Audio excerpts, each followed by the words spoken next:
Bismillahirrahmanirrahim. Assalamualaikum warahmatullahi wabarakatuh.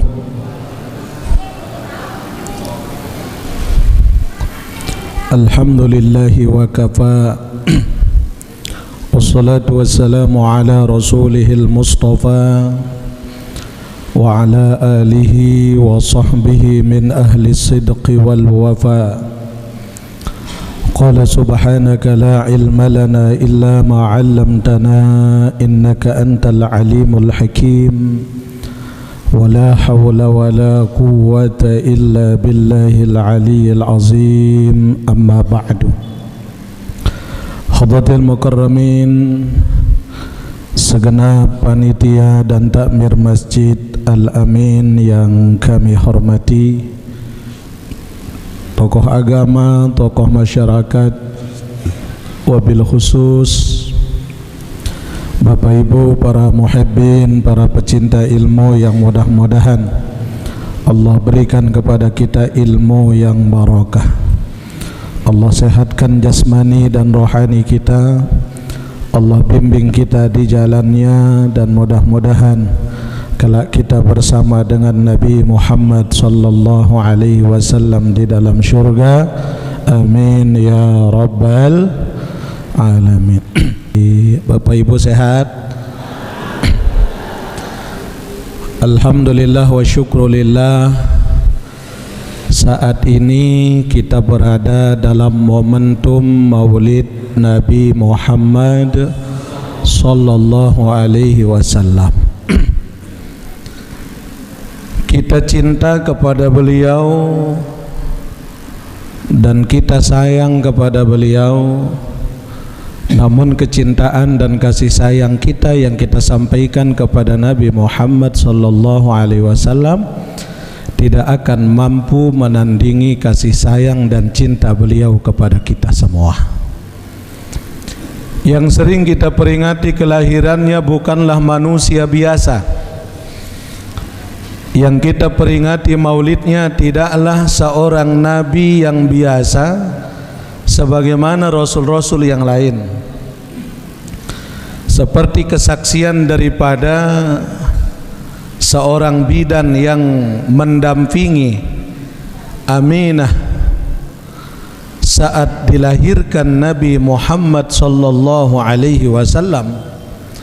Seorang bidan yang bernama Asy-Syifah adalah ibu daripada sahabat Nabi yang bernama Abdurrahman bin Auf. Maka Asy-Syifah bercerita, seumur-umur aku melihat seorang bayi. Tumben saat itu aku melihat lahirnya Muhammad tanpa adanya ketuban yang pecah. Di saat lahirnya Muhammad tidak dibarengi dengan air-air kotor. Di saat lahirnya bayi itu sedikit pun tidak ada darah yang keluar. Keluarnya dalam keadaan bersih, wajahnya bercahaya. Aku ingin potong tali pusarnya, kata Asy-Syifah. Namun saat aku lihat tali pusarnya sudah kering, seperti sudah terpotong dari alam rahim. Maka aku lihat kelaminnya, apakah dia laki-laki maupun perempuan. Aku lihat ternyata sudah terkhitan dari alam rahim. Aku pandang wajahnya, di bawah pelipis matanya seperti mata yang bercelah sempurna. Allahu Akbar. Dan seumur hidup aku melihat seorang bayi saat keluarnya Muhammad itu dalam posisi bersujud kepada Allah. Wa yurfa'u yadahu ila sama. Ketika bayi itu lahir dalam posisi bersujud kepada Allah dan tangannya menunjuk ke atas langit. Ketika tangan bayi itu aku gendong dia, kata Asy-Syifah, ketika tangannya dia tunjuk, dia juruskan ke samping kanan, wallah, aku melihat ada cahaya, dan di ujung cahaya itu aku melihat negara-negara Romawi. Ketika tangan kiri yang dia tunjuk menghadap ke kiri, di situ aku lihat cahaya, dan tembus dari cahaya itu nampak negara-negara Persia. Maka kata Asy-Syifa, fa aqulu, maka disitulah aku berkata, idza kana Muhammadan, apabila Muhammad ini kelak akan membawa agama, fakuntu awwalu minal Islam, maka akulah pertama kali yang akan memasuk Islam. Karena kata Asy-Syifa, tidak ada seorang bayi yang sesempurna Muhammad. Makanya kalau orang mengatakan ngapain maulid, entah juga Nabi Muhammad manusia biasa. Manusia biasa mana yang terlahir dalam keadaan bersujud kepada Allah? Manusia mana yang terlahir dalam keadaan sudah dikhitan dari alam rahim? Manusia mana yang terlahir dalam posisi di bawah pelipis matanya bagaikan mata yang sudah bercelah sempurna? Manusia mana yang terlahir tidak diiringi dengan darah, justru seperti sudah dibersihkan dari alam rahim? Maka tidak ada seperti Nabi Muhammad sallallahu alaihi wasallam. Basyarun la kal basyari, Muhammad itu manusia namun tidak sama dengan manusia yang lain. Sallu ala nabi. Allahumma salli wa sallim ala sayyidina Muhammad. Oleh karena itu Bapak Ibu yang dimuliakan Allah, semua nabi dan rasul diutus oleh Allah ke muka bumi ini, hanya satu Allah nampakkan kepribadian mereka. Tapi kalau Nabi kita Nabi Muhammad sallallahu alaihi wasallam, ketika beliau di alam ini Allah nampakkan dalam dua hal. Dan Allah nampakkan Nabi Muhammad itu dua kali di alam ini. Kalau Rasul terdahulu hanya sekali, ada yang tercipta, ada yang terlahir. Mana Rasul yang tercipta? Nabiullah Adam alaihissalam. Ayah tidak ada, ibu juga tidak ada. Tapi ada Nabi Adam? Ada. Adanya Nabi Adam tidak memiliki seorang ayah dan ibu, tapi adanya Nabi Adam tercipta oleh Allah karena tanpa ayah, tanpa ibu, tercipta namanya. Nabi Isa, ibu ada, ayah tidak ada. Tapi ada Nabi Isa alaihissalam, karena dengan sebab seorang ibu, Nabi Isa terlahir, bukan tercipta. Terlahir. Ada yang tercipta, ada yang terlahir. Yang tercipta dari anugerah Allah kepada para rasul hanya Nabi Adam. Yang lainnya terlahir karena ada memiliki ayah, ada memiliki ibu. Kecuali Nabi Isa. Namun Nabi Isa pun juga terlahir dengan sebab seorang ibu yang bernama Maryam. Tapi kalau Nabi kita Nabi Muhammad sallallahu alaihi wasallam dua kali dinampakkan oleh Allah. Pertama beliau tercipta, dan kedua beliau terlahir. Nabi Muhammad tercipta dalam bentuk nurnya, dan Nabi Muhammad terlahir dalam bentuk jasadnya.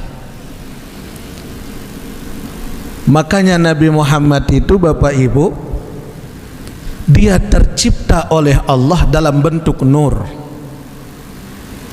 Makanya Nabi katakan, ketika Nabi Adam alaihi salam dijadikan oleh Allah masih percampuran antara tanah dengan air, kuntu nabiyya, aku sudah diangkat menjadi nabi oleh Allah, kata Rasul. Berarti nurnya Nabi Muhammad sudah mengelilingi alam semesta. Tercipta Nabi Muhammad dalam bentuk nur, dan terlahir Nabi Muhammad dalam bentuk jasadnya, jasmaninya. Jadi dua hal ini Bapak Ibu keistimewaan pada diri beliau. Makanya kalau tiang Pelonggo sami kaji tentang kepribadian Nabi Muhammad itu tidak ada putus-putusnya Bapak Ibu. Sekarang beliau tercipta dalam bentuk nur. Kata Allah, khalaqtu Muhammadan min nuri wajhi. Aku jadikan Muhammad itu langsung dari cahaya wajahku, kata Allah. Hingga tidak ada seseorang yang mampu mengukir keindahan wajah yang dimiliki oleh Nabi Muhammad sallallahu alaihi wasallam. Siti Hawa hadir saat dilahirkannya beliau. Siti Sarah hadir saat dilahirkannya beliau. Kemudian Maryam hadir saat kelahirannya beliau. Istrinya Fir'aun, Mu'asiyah, hadir saat dilahirkannya beliau. Makanya Bapak Ibu, betapa istimewanya orang-orang yang menemani lahirnya Nabi Muhammad sallallahu alaihi wasallam. Kita iri Bapak Ibu, kita iri dengan sahabat yang setiap hari bisa memandang wajah Nabi. Kita iri kepada sahabat yang setiap saat bisa bersatu majelis dengan Nabi Muhammad. Kita iri dengan sahabat yang setiap saat langsung bisa mendengarkan nasihat dari Nabi Muhammad sallallahu alaihi wasallam. Namun kegelisahan kita, kerinduan kita, kasih sayang kita kepada beliau, beliau sudah tahu itu semua. Mana buktinya? Di saat baginda Nabi berusia 40 tahun, setelah menerima wahyu di Gua Hira, Nabi menangis di pinggir teras rumahnya. Dan saat itu datanglah Abu Bakar As-Siddiq. Dan Abu Bakar melihat Nabi Muhammad sedang menangis, berurai air mata, bercucuran air mata baginda Nabi. Apa kata Abu Bakar? Ya Rasulullah, madza tubqika? Kenapa engkau menangis ya Rasul? Kata Nabi, syauqan ala ahbabi. Aku rindu kepada para pecinta-pecintaku, kata Nabi. Aku rindu kepada mereka. Kata Abu Bakar, tidakkah kami termasuk pencinta kepadamu ya Rasulullah? Kata Nabi, la bal antum ashabi. Tidak, engkau bagian dari sahabatku. Tapi aku rindu akan mereka, kata Nabi. Manhum ya Rasulullah? Siapa pecinta-pecintamu itu ya Rasul? Qal, Nabi menjawab, haula ummati. Mereka itu adalah umatku. Kita masuk tidak? Masuk tidak? Kata siapa? Kata siapa? Kata kita. Belum kata Nabi Muhammad. Haula'i ummati, mereka itu adalah umatku, kata Nabi. Abu Bakar katakan, tidakkah kami ini umatmu ya Rasulullah? Umatmu yang mana itu ya Rasul? Maka menetes air matanya sambil menjawab. Rasul katakan, alladzina ja'u min ba'di. Umatku yang aku maksudkan, mereka akan datang nanti setelah aku meninggal dunia. Mereka akan datang, datangnya umatku itu setelah aku meninggal dunia.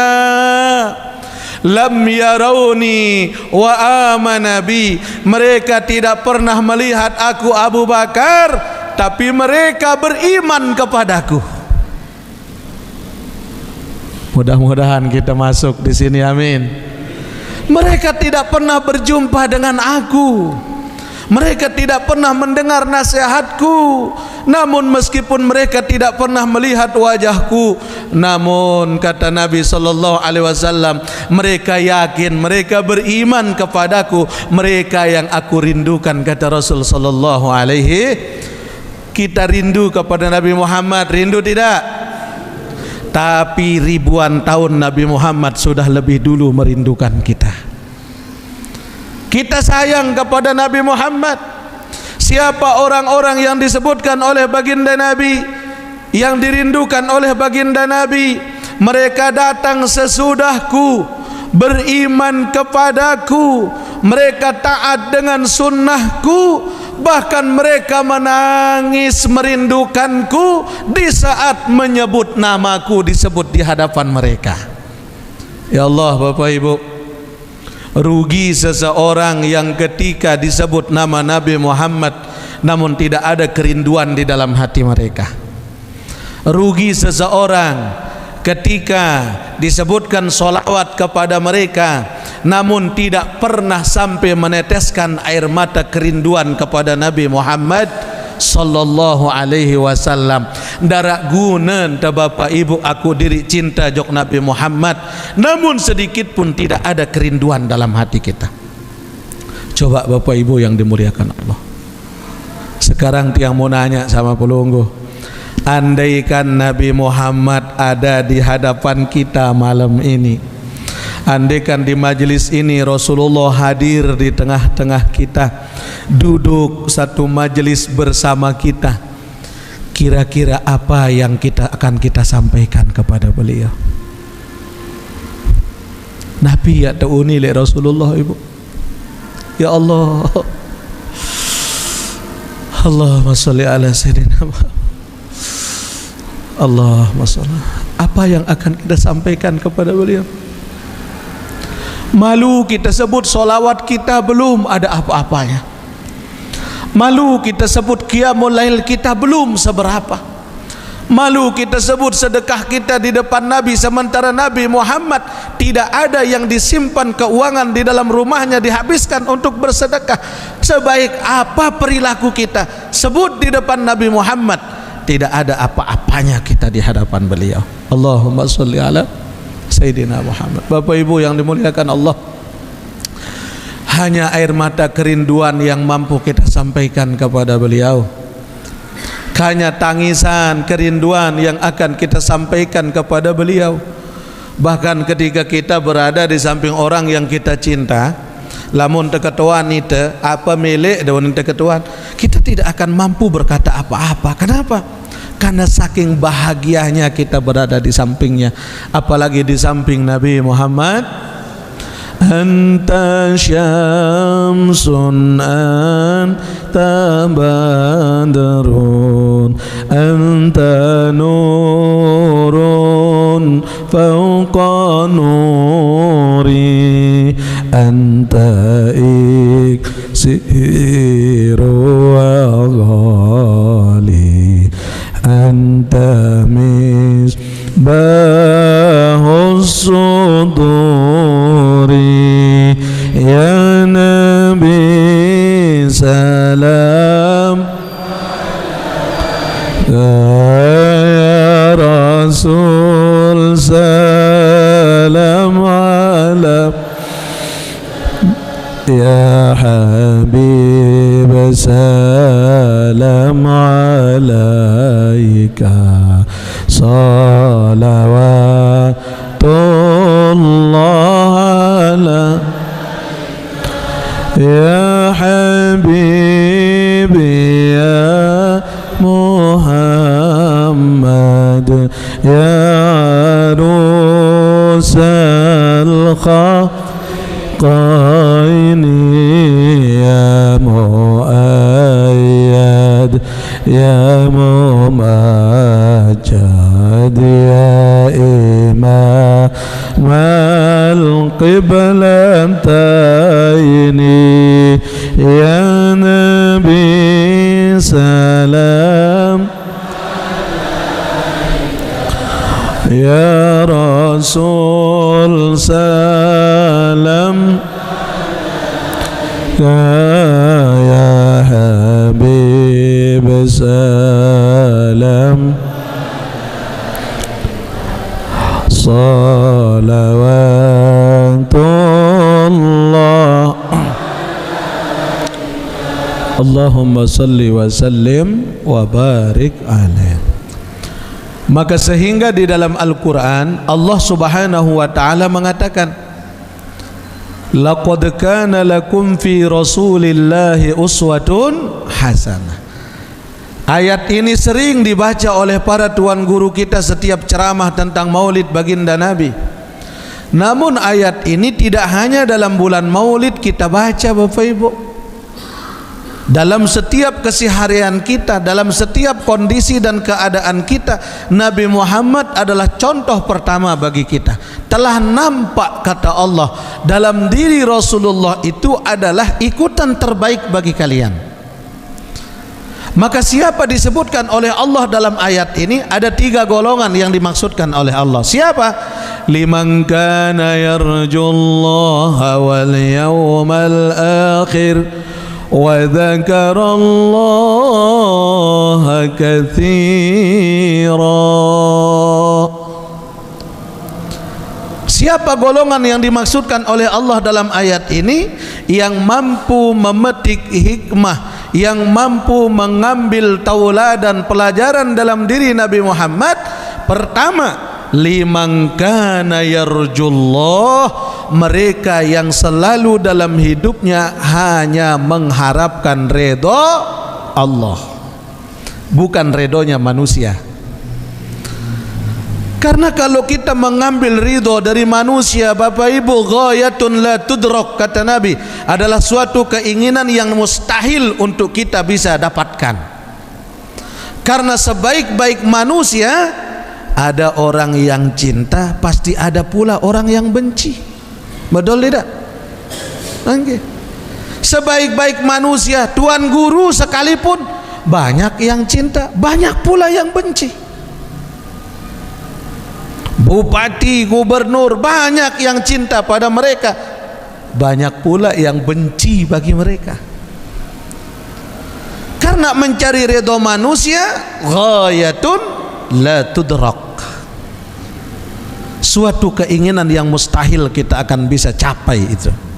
Yang kedua, kepada siapa Nabi Muhammad ini diutus oleh Allah untuk kita mengambil pelajaran di dalamnya? Wal yaumal akhir, orang-orang yang beriman dan yakin terhadap hari akhirat. Wa dzakarallaha katsira, dan orang-orang yang banyak mengingat Allah Subhanahu wa taala. Wallahu taala alam.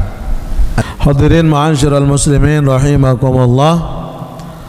Maka rugi seorang umat yang apabila nanti di akhirat mereka tidak bisa berjumpa dengan Nabi Muhammad sallallahu alaihi wasallam.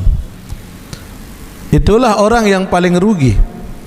Sementara yang kita harapkan adalah syafaatnya, yang kita harapkan adalah sentuhan kasih sayangnya, sehingga seburuk-buruk apapun umatnya, sejelek apapun umatnya, maka syafaat dari Nabi Muhammad adalah menjadi harapan pertama dalam diri kita. Hingga apa yang beliau ajarkan, beliau tidak pernah mengajarkan caci maki dibalas dengan caci maki, tidak. Beliau tidak pernah mengajarkan orang-orang yang hebat, tinggi derajatnya dari sisi kemuliaan manusiawi, tidak perlu untuk bersama dengan orang-orang yang rendah, tidak begitu. Justru peringatan dari Allah kepada kita, apabila kita masuk dalam 3 golongan tadi. Mana yang 3 ini? Yarjullaha wal yawmal akhir wa dzakarallaha katsira. Maka kita datang dalam setiap majelis-majelis kebaikan seperti ini, jamaah rahimakumullah, adalah tanda daripada kita mengharap kepada rahmat Allah, tanda kita takut kepada hari akhir, dan tanda kita bagaimana untuk menyebut Allah dalam setiap kondisi hidup kita.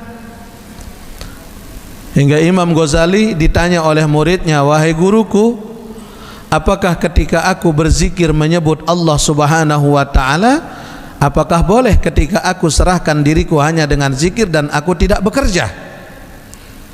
Apa kata Imam Ghazali menjawab, wahai muridku, sesungguhnya apapun profesimu, dimanapun posisi dan kedudukan yang kamu miliki, selama niatmu adalah untuk mendekatkan diri kepada Allah, yang baik kamu katakan baik, yang salah kamu katakan salah, maka perbuatanmu itulah yang membawa kamu termasuk mengingat Allah. Seorang yang menjadi pedagang, berdagang dengan cara yang jujur, maka dengan perdagangan itulah menunjukkan bahwa kita mengingat Allah.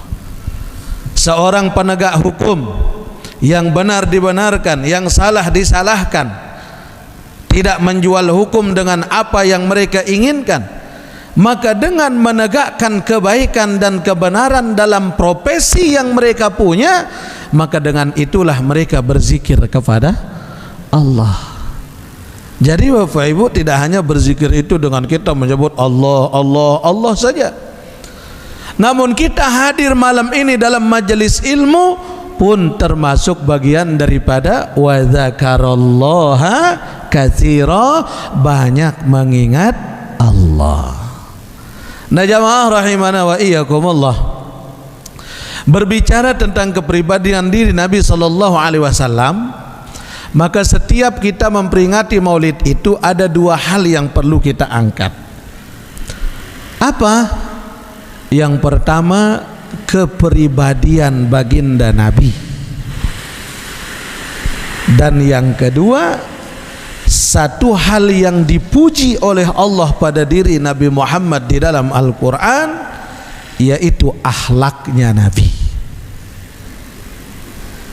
Beliau serba dalam hidup, terbaik, terjujur, teramanah, termurah, tersabar, terlembut jiwanya, tertunduk hatinya, apalagi pokok terterno arak doang oleh Nabi Muhammad. Beliau seorang laki-laki yang di hadapan musuh beliau disegani, di hadapan sahabat beliau dihormati, di hadapan istrinya beliau ditakzimi, di hadapan anak-anaknya beliau dicintai. Nah susah peta manusia mana model kan? Di hadapan musuh disegani, takut musuh. Di hadapan sahabat ditakzimi, santer isina takzim sahabat. Di hadapan istri santer dihormati. Di hadapan anak-anaknya beliau santer dicintai. Kenapa? Beliau adalah pemberi contoh sekaligus sebagai contoh pertama. Kita kan yang kata tahu berbeng contoh, tapi belum tentu kita bisa menjadi contoh. Susah beda dengan mama mana model. Kadang di kantor kita jadi bos, sekantor dimarahi, tijuk kiri tijuk kanan. Pas le balik tekepok kotak si senina, teduh, kemudian banding ngelawan. Ada andek mana model? Ya Allah, di kantor sekantor dimarahi, pas di rumah digeblek sama istri, diam dan banding ngelawan. Kalau Nabi Muhammad di hadapan istri beliau ditakzimi. Lihat bagaimana Bapak Ibu kata Nabi, khairukum khairukum li ahli wa ana khairukum li ahli. Sebaik-baik kamu adalah yang paling baik untuk keluarganya, dan aku adalah yang paling baik untuk keluargaku. Jangan dengan orang lain kita pemurah, sementara dengan keluarga pelit pitu olah setan. Ya Allah, ayo mulai dari keluargaku, ampusakum wa ahlikum. Aku paling baik untuk keluargaku, kata Nabi. Terutama ibu-ibu, Rasulullah mengangkat derajat para istri. Nah yang pun paling bahagia dengan nina lamun maulid, angkat dek nahasa pira dulang oke doang. Kenapa? Karena memang jasa Nabi Muhammad, Bu. Makanya Nabi Muhammad itu paling menghargai istrinya, Bapak. Beliau tidak pernah maksain istrinya untuk kerja. Maka nenek paksa lalu begawean ibu-ibu nih. Alur bejari boneka tuh dalam balai. Nggih, Bu, nggih? Nah, kalaupun dia mau belanja, kasih belanja yang banyak, Pak. Apalagi milih skincare, beng. Coba lihat orang Arab, yang ke pasar suaminya, yang masak suaminya, yang nyuci suaminya. Sudah bukan saatnya orang bilang, oh ya kalah isi senina tia ndek nama no. Tapi karena memang keinginan untuk membantu istri, karena memang istri harus dijaga, Bapak. Betul, Bu? Dene paksa lalu meriah pegawaian aluruh momot-momot tuh. Nggih? Menang ibu-ibu. Lagu, Bu. Istri itu kewajibannya cuman satu, wajib taat untuk suami. Karena ibu-ibu wajib taat, apapun perintah suami harus dilakukan. Nyuci, kata suami, nyuci. Nggih? Masak, kata suami, masak. Ya. Yo angkana balik ke situ Andi. Iya. Artinya sewaktu-waktu Rasulullah pun bercanda dengan istrinya. Pernah dalam suatu saat, Bu, ketika Nabi Muhammad sudah capek mikirin umat, capek mikirin peperangan, capek mikirin baitul mal, capek mikirin anak yatim. Amun itu kan anak yatim, demen dari anak yatim lagu ina namun perhatian. Kalau Nabi Muhammad tidak. Begitu tulusnya beliau, sepulang dari berperang, sepulang dari memikirkan umat, tempat sandaran pertama suami adalah istrinya. Pokok lamun tawah lelah dengan mama, lelah mikir, susah, banyak ujian, pulang, Pak, pulang. Istri adalah tempat terbaik untuk kita melepas kegelisahan yang kita punya. Lihat Nabi Muhammad, beliau susah, dimusuhin. Kalau sudah mendekat kepada Khadijah, Rasul pasti tersenyum. Kenapa? Khadijah paham dengan suaminya.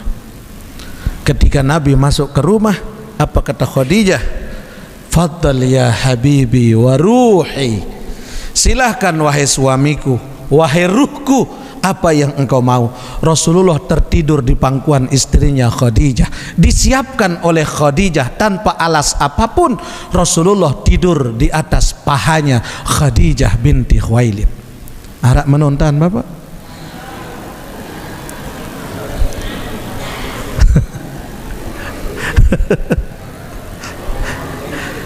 Harap menonton, disambut semaman, Bu.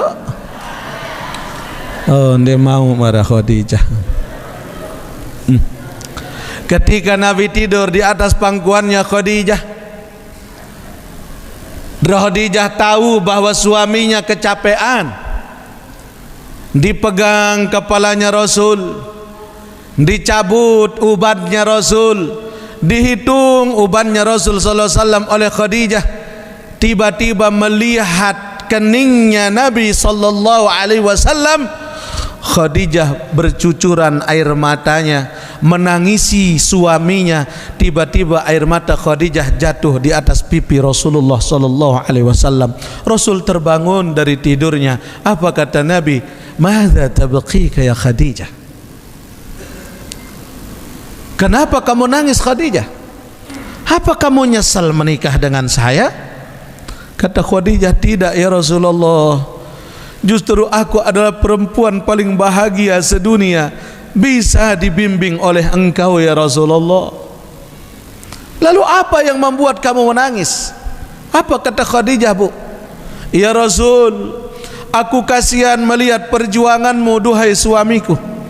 Begitu banyak orang yang membencimu, begitu banyak orang yang ingin membunuhmu, orang yang melemparmu, orang yang mengusirmu. Namun sedikit pun tidak pernah aku mendengar kalimat engkau membalas caci maki dengan caci maki ya Rasulullah. Tidak pernah aku mendengar orang yang kasar kepadamu engkau balas dengan kata-kata kasar. Tidak ya Rasulullah. Bahkan engkau dikucilkan, ingin dibunuh, justru engkau yang mendoakan mereka agar dapat hidayah dari Allah. Itu yang aku sedihkan, duhai suamiku. Digenggam tangannya Khadijah oleh Nabi sallallahu alaihi wasallam dan didaruh tangannya Khadijah di atas dadanya Rasulullah sallallahu alaihi wasallam. Rasulullah tersenyum. Apa kata Nabi? Apa yang kamu inginkan wahai istriku? engkau ingin syurga ataukah engkau ingin apa? Apa jawab Khadijah, Bu? Ya Rasulullah, andaikan aku meninggal dunia dan kemudian aku meskipun sudah mati tapi tidak ingin berpisah untuk ikut berjuang bersama pelungguh ya Rasulullah. Andaikan aku sudah mati, kemudian agama ini masih membutuhkan perjuanganku, bongkar kuburku, angkat tulang-tulangku dan jadikan tulangku untuk ikut berjuang di jalan Allah. Kalaupun engkau ingin bangun jembatan ya Rasul, taruh tulang-tulangku di atas jembatan itu, bagian di dalamnya, agar aku bisa bermanfaat untuk agama ini. Kalaupun aku dibutuhkan untuk berperang ya Rasul, angkat tulang-tulangku, gunakan menjadi senjata, apapun yang engkau inginkan. Aku ingin menemani perjuanganmu ya Rasulullah meskipun aku sudah meninggal dunia. Ya Allah, arak dengan Nina meni Bapak darah Ibu. Ya Allah, itulah perjuangannya Khadijah binti Khuwailid yang begitu menyerahkan dirinya kepada Nabi sallallahu alaihi wasallam. Penghibur pertama Nabi ketika susah adalah Khadijah. Makanya Ibu, ketika suami pelungguh susah dalam berusaha, susah dalam berdagang, banyak cobaannya, banyak ujiannya, maka istri harus tampil sebagai motivator pertama untuk suaminya. Oh abang, tenang, selama aku masih berdiri tegak, abang tenang-tenang saja. Iya engkau dengar. Undek semama wasusah malik ya rombok penyusah. Iya dua mangka ni kena semama. Oh jangan, lihat bagaimana Nabi SAW. Ini kepribadian Nabi Muhammad. Kepribadian baginda Nabi, basyarun la kal basyari, manusia memang tapi tidak sama dengan kita. Alladzi ma waqa'a zilluhu 'alal ardi qat. Nabi Muhammad seumur hidupnya tidak pernah nampak bayangannya di muka bumi. Nabi Muhammad alladzi yanzuru min waraihi kama yanzuru min amamih. Beliau mampu melihat ke belakang sekalipun beliau menatapnya ke depan. Itulah Rasulullah. Basyarun la kal basyari, manusia memang tapi tidak sama dengan kita manusia yang lain. Makanya mudah-mudahan Allah berikan kesempatan bagi kita untuk memandang wajah Nabi sallallahu alaihi wasallam. Amin. Ada satu amalan Bapak Ibu. Kemarin saat tiang di Raudhah di Madinah, tiang jumpa dengan guru tiang, Syekh Muhammad Adnan Altaf Al-Madani. Tiang jumpa dengan beliau. Beliau WA, "Ibni, anakku," kata beliau, "antum kapan jadwalnya ke Raudhah?" Tiang sampaikan, "Kasih tasreh kapan kita mau ke Raudhah." Beliau nunggu di situ. Ketika di Raudhah, alhamdulillah dapat sholat sunnah, ketemu sama beliau. Apa kata guru kami? "Ibni, anakku," kata beliau, "ketika kamu ziarah ke makam Nabi Muhammad sallallahu alaihi wasallam, baca sholawat ini. Dan di saat kamu di rumah, baca sehabis sholat dan sebelum tidur, seberapapun kemampuanmu," kata beliau. Mana sholawat itu? Sallallahu wasallama alaika ya Rasulullah adrikna. Sallallahu wasallama alaika ya Rasulullah adrikna. Sallallahu wasallama, coba, alaika ya Rasulullah adrikna. Sallallahu wasallama alaika ya Rasulullah adrikna. Coba baca bareng-bareng. Sallallahu wasallam alaika ya Rasulullah adrikna. Sallallahu wasallam alaika ya Rasulullah adrikna. Sallallahu wasallam alaika ya Rasulullah adrikna. Ini untuk menyambung kontak batin antara kita dengan Nabi Muhammad. Kata beliau, lam yamuthu hatta ru'yan nabiyyu sallallahu alaihi wasallam yaqzatan wa manaman. Allahu akbar. Maka tidak akan mati kalian sebelum engkau bisa memandang wajah Nabi Muhammad sallallahu alaihi wasallam, baik dalam keadaan nyata maupun minimal dalam mimpi. Sendik teman mati mau tabadait kencen Nabi Muhammad insyaallah. Amin. Makanya ini diajarkan kemarin sama tiang. Memang dari dulu kita tahu ini. Al-Mafullah Bapak Maulana Syekh dulu Datuk Pancor, ini saja amalan beliau.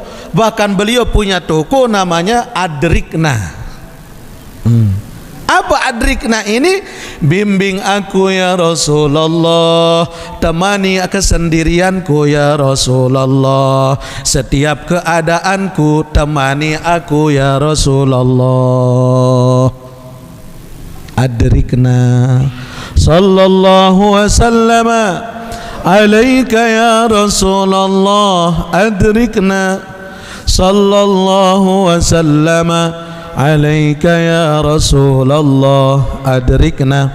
Sallallahu wasallam alaika ya adrikna. Maka ini kita baca.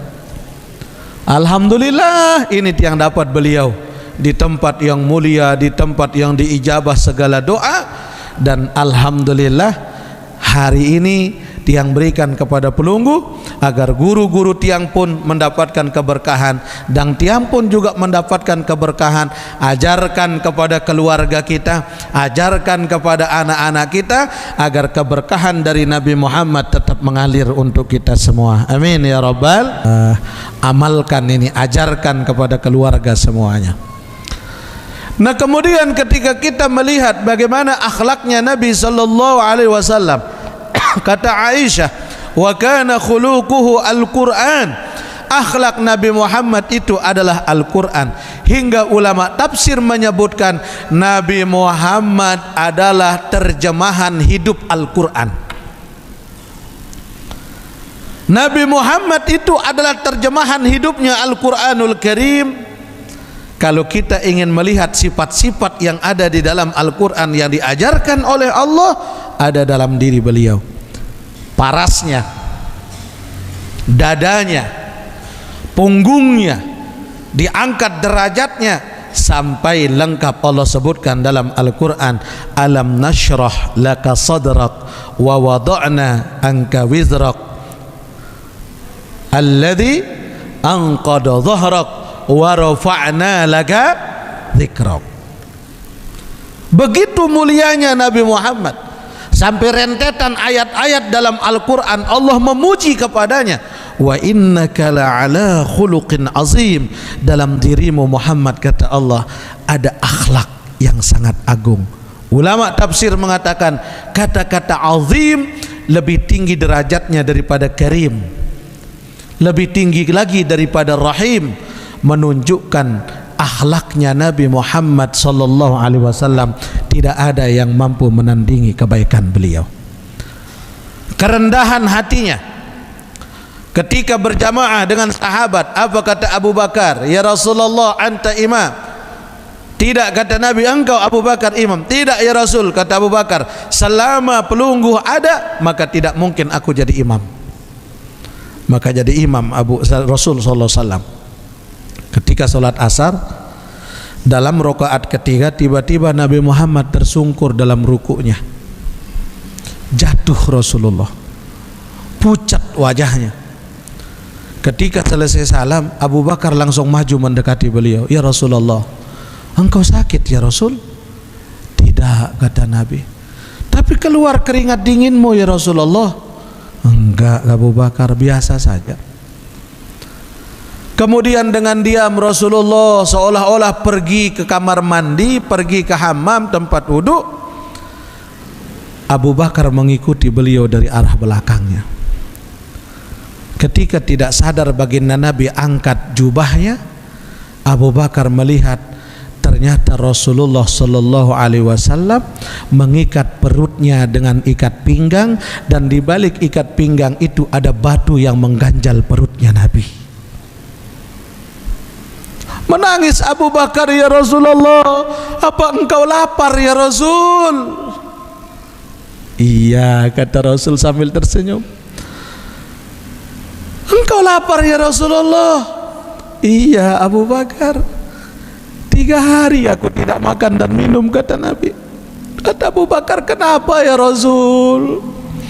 Ambil makanan dan minuman di rumahku ya Rasulullah, untukmu semuanya. Tidakkah Allah kasih kepadamu pilihan gunung Uhud, Allah jadikan menjadi emas untukmu ya Rasul? Apa kata Nabi? Abu Bakar, sudah. Abu Bakar, aku malu kepada Allah jikalau nanti di akhirat aku di hadapan Allah ketika dihisab aku lebih dulu kenyang sementara masih banyak anak yatim yang belum dapat makan. Abu Bakar, aku malu di hadapan Allah ketika aku dihisab oleh Allah, aku lebih dulu kenyang sementara masih banyak fakir miskin yang membutuhkan uluran tanganku. Malu aku kepada Allah. Allahumma sholli ala sayyidina Muhammad. Pemimpin mana yang selembut hatinya Nabi Muhammad sallallahu alaihi wasallam?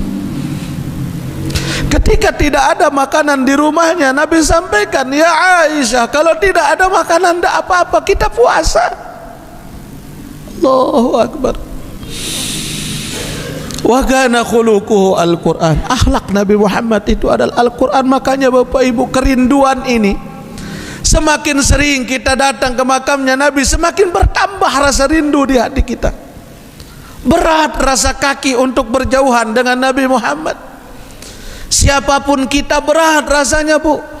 Ketika mendengar nama Nabi Muhammad, minimal kita solawat kepada beliau. Ada rindu di hati kita. Coba, maulid tahun ini kira-kira maulid yang keberapa dalam hidup kita? Maulid keberapa dari sejak lahirnya Nabi Muhammad? Ini saja belum pernah kita hitung. Nabi Muhammad lahir pada tahun 570 Masehi. Sekarang 2024. Berapa tahun jaraknya hingga hari ini? Ini coba hitung. 2024 kurangi 570. Mbe becat dagang empak no. Hitung. Ayo. Allahu Akbar. Kurang lebih 1454 tahun. Kita rindu kepada beliau. 1000 tahun lebih Nabi Muhammad merindukan kita, Bapak Ibu. Hingga beliau sampaikan kepada Abu Bakar, syauqan li ahbabi, aku rindu kepada para pecintaku, kata Nabi, yaitu mereka akan datang setelah aku meninggal dunia, tidak pernah melihatku, namun mereka beriman kepadaku, aku rindu kepada mereka, kata Nabi. Bayangkan 1400 tahun yang lalu Nabi Muhammad sudah merindukan kita. Allahumma salli ala Muhammad. Oleh karenanya jamaah rahimakumullah, maka kalau kita akan menyebut tentang kepribadian semua akhlaknya pada diri Nabi Muhammad, Allah tidak akan pernah bisa kita ukir bagaimana keistimewaan beliau. Maka oleh sebab itu, hakikatnya apa yang kita miliki hari ini adalah amanah dari Allah melalui Nabi besar kita Muhammad. Ayo solawat yang tadi kita baca, sallallahu wasallam ya Rasulullah adrikna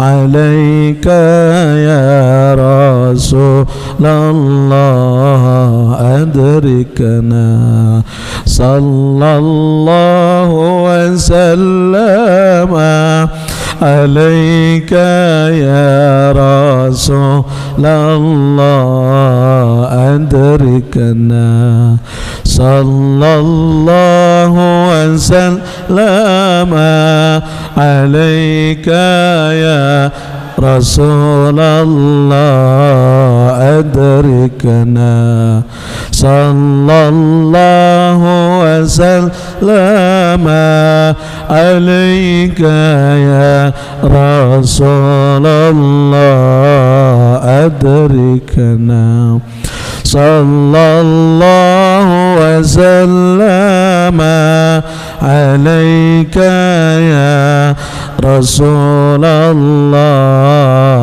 أدركنا. Mudah-mudahan Rasulullah berkenan mensyafaat kita nanti, dan mudah-mudahan Rasulullah SAW membimbing kita dalam setiap kondisi dan kehidupan kita, dan mudah-mudahan sebagaimana guru kami katakan, ya Allah berikan keberkahan kepada kita sebagaimana keberkahan yang diberikan kepada para kekasih-kekasihnya, amin ya rabbal alamin. Ala hadhihi niyah wa ila hadratin nabi. Al-Fatihah. A'udzubillahi minasyaitonir rajim. Bismillahirrahmanirrahim. Alhamdulillah.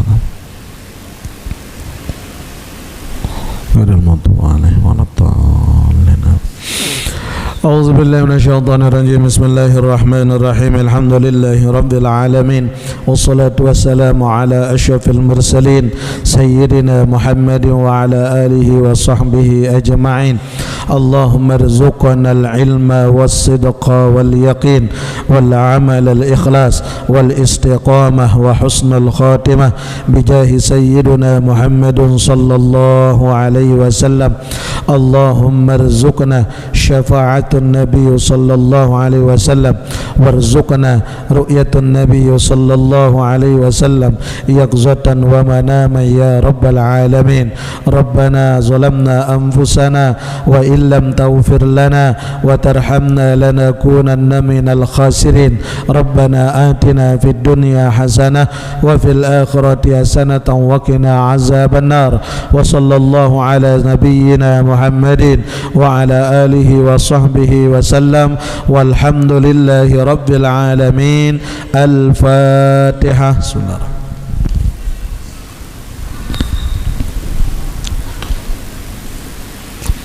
Kurang lebihnya mohon dimaafkan. Wallahul muwaffiq wal hadi ila sabilir rasyad.